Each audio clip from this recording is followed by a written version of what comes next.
It's been 12 years since the EU last granted membership to a candidate country, Croatia, in 2013, marking the longest pause in enlargement since the bloc's creation, even as a growing list of candidate countries wait at the door. Despite the political fatigue surrounding the concept of enlargement, in recent weeks calls to reform the accession process and speed it up have been gaining more traction. So in this video, we're going to take a look at why the enlargement process has stalled in recent years, and what the EU can do to speed up the process.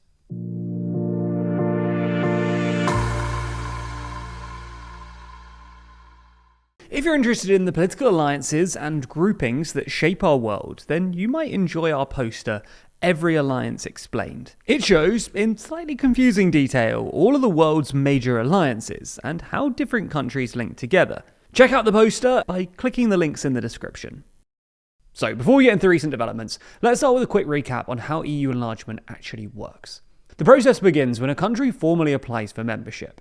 The EU then decides whether to grant it candidate status, which requires unanimity among member states. From there, negotiations begin across around 35 policy chapters, grouped into 6 clusters, covering everything from economy and the environment to justice, human rights, and the rule of law. This is the most demanding part of the process, because each chapter must be opened, negotiated, and closed, showing that the candidate meets the EU's standards. The final step is ratifying the Accession Treaty, which must be approved by all member states. So, which countries are currently candidate states, and how far along are all of these countries in their negotiations? Well, right now there are technically 9 EU candidate countries: Albania, Bosnia and Herzegovina, Georgia, Moldova, Montenegro, North Macedonia, Serbia, Turkey, and Ukraine, and 1 potential candidate country in Kosovo. Montenegro is very much the frontrunner. It's opened 33 negotiation chapters and closed 7. Albania is next. After completing its screening in 2023, it began opening chapters in October 2024 and has already opened 28. Serbia is also well advanced, having opened 22 chapters and closed 2. But its progress has really stalled. That's because the EU postponed new negotiations in the 3rd cluster until Serbia makes clear progress on rule of law reforms and normalizing relations with Kosovo. Other candidate countries are yet to open any chapters. Moldova and Ukraine, who became candidate states in 2022, just a few months after Russia's full-scale invasion of Ukraine, completed their screening process last month and are now preparing to begin negotiations. Bosnia and Herzegovina are yet to start negotiations, while Kosovo is still waiting for candidate status. In Georgia, the pro-Kremlin government has frozen its EU application until 2028, while Turkey's negotiations have been frozen since 2016.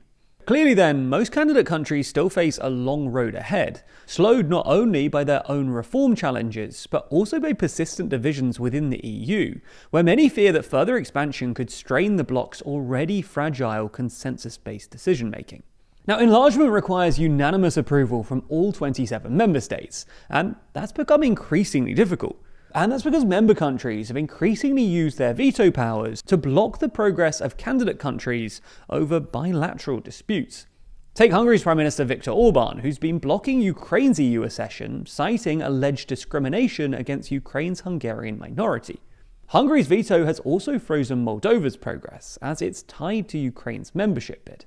Elsewhere, similar blockages have occurred.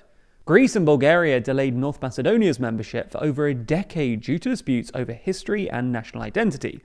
And Albania, which has also faced heat from Greece over the status of the Albanian Greek minority, became collateral damage because its accession process was coupled with North Macedonia's.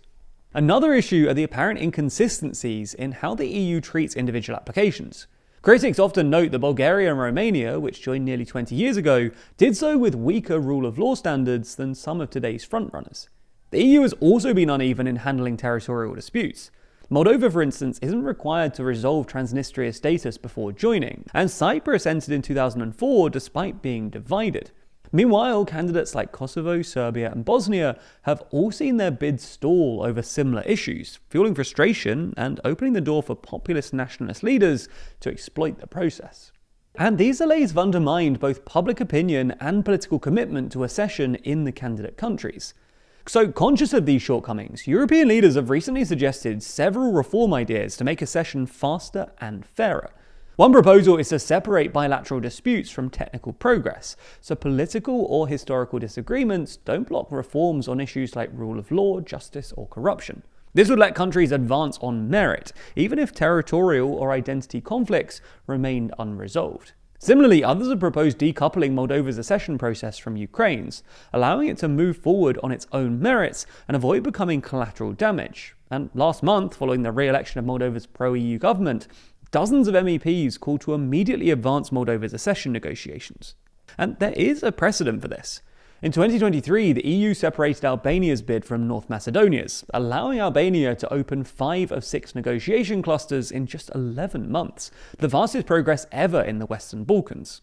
However, critics warn that splitting the pair could send the wrong message to Kyiv at a time when NATO membership remains uncertain, and might be seen as a political win for Orban and other leaders who want to use their veto power to obstruct enlargement.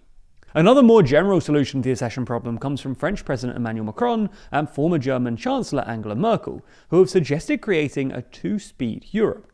Under this model, new members could gradually integrate, joining parts of the EU, such as the Single Market, Customs Union, or Education and Energy programs, before gaining full membership rights.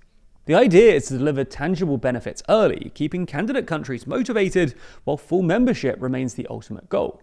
Last week, addressing the European Parliament, the Luxembourg Prime Minister revived the idea of a two-speed Europe, arguing that the bloc is also facing a handful of other challenges, such as trade wars with China and the US, that require the rethinking of the EU's decision-making process.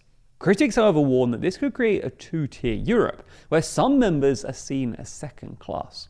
A third idea, proposed by a German-Slovenian non-paper, and more recently by the European Council President, is to replace unanimity with qualified majority voting for certain enlargement decisions, while still preserving unanimity for more important decisions like closing negotiations and actually letting new countries in.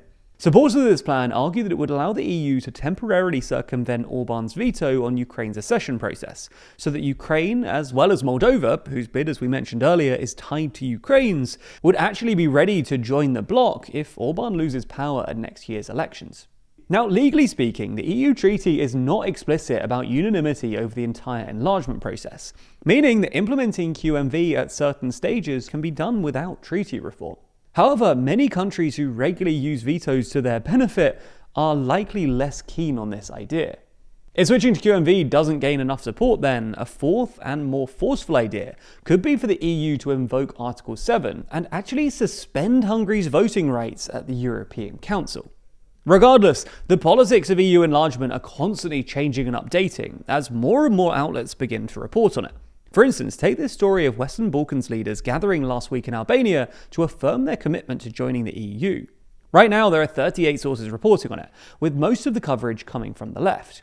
If we dive deeper, we can see that the left is framing the summit as an urgent response to mounting geopolitical challenges, and a region still scarred by conflicts, while the right-leaning coverage portrays the pledges as optimistic steps towards unity. This type of analysis is why Ground News has been my favourite way to stay up to date with the news since 2023, so I want to thank them for sponsoring this video. It's no secret by this point just how much we're fans of Ground News. They've been long-time supporters of this channel and independent news media at large. And that's because their app and website makes it easier to navigate the news. Ground News gathers thousands of articles worldwide in one place, so that you can easily compare how different outlets cover the same story. Each story comes with a visual breakdown on political bias, factuality, and who owns these sources. And it's not just me. Ground News has even been recognised by the Nobel Peace Center for its impact on media literacy.